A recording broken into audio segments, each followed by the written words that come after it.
Alright, today I'm going to show you how to create a correlation matrix in Excel. So here's our set of data. We have for each student the hours they studied, their attendance percentage, the hours they slept, the number of practice tests they took, and their score on the final exam. So we want to create a correlation matrix relating all of these together to figure out the correlation between any of these variables. So keep in mind when creating your correlation matrix, if you have different variables, that's totally fine. You can use the same method I'm about to show you to create a correlation matrix in Excel. So the first thing you need to do when doing this is to make sure that you have the analysis ToolPak enabled as an add-in in Excel. And if you have that enabled, you can find that in the data ribbon up here above, and you'll find it under this analyze section here. It looks like I don't have that enabled, so I'll go ahead and right click here, select customize the ribbon.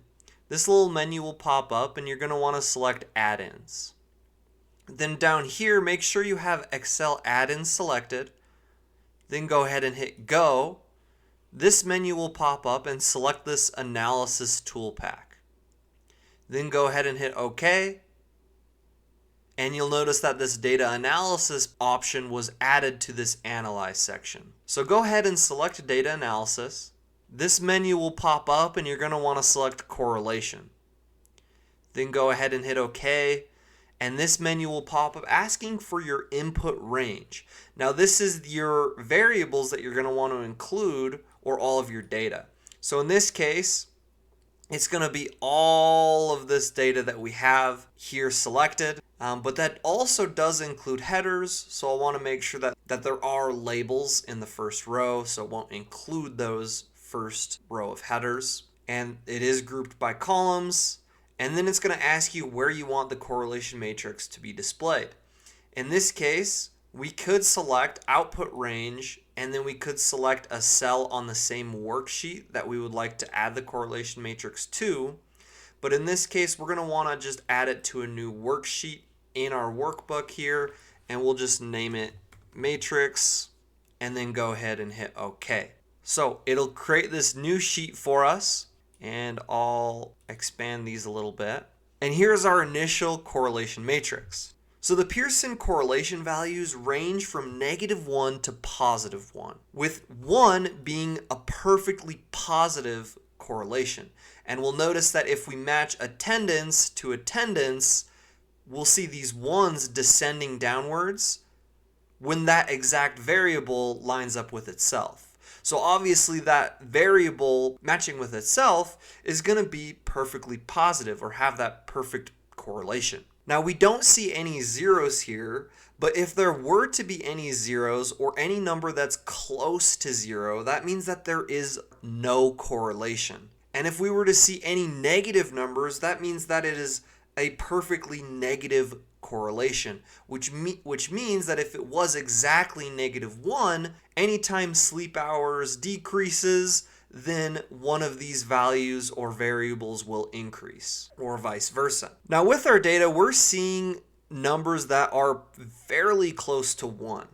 Now for example, if we had a 0.5 Pearson correlation value, that means that this is going to be 25% correlated, or meaning that 75% of that variable's result is explained by other factors. So now you'll notice all of these blank values, and I'll show you how you can fill those in. But obviously, if we were to go to attendance and hours studied, we already have that value there.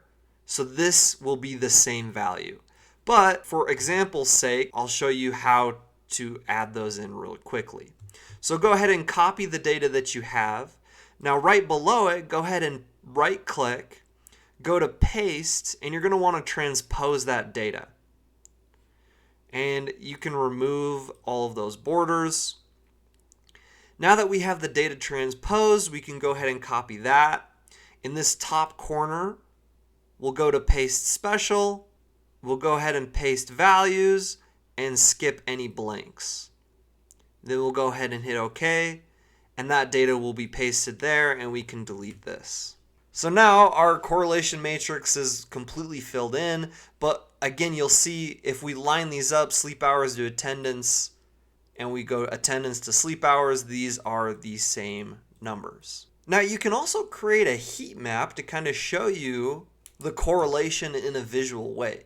Because if you have a ton of variables and your correlation matrix is really big, it can get kind of confusing to look at all of these decimals and such. So what you can do is highlight your results, go to the home ribbon, select conditional formatting, and select new rule.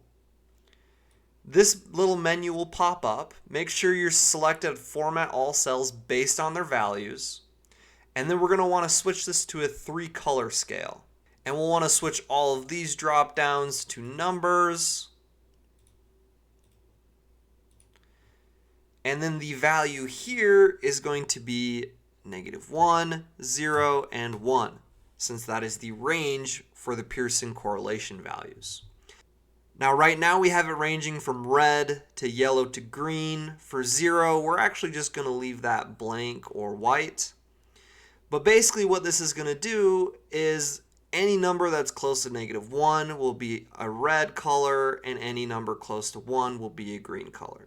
We'll go ahead and hit OK, and we'll notice that for our heat map, this variable set was not a great selection. But let's say that these actually correlated a little bit differently. This was like -4. And so I'm going to go change these really quick just to make it look visually more appealing for you, to kind of understand what that conditional formatting does, kind of creating that heat map for you. All right, so that might look a little bit better for you now with those different variables. We can see that anything in a light red is close to a 0, anything dark red is closer to -1, and vice versa with green.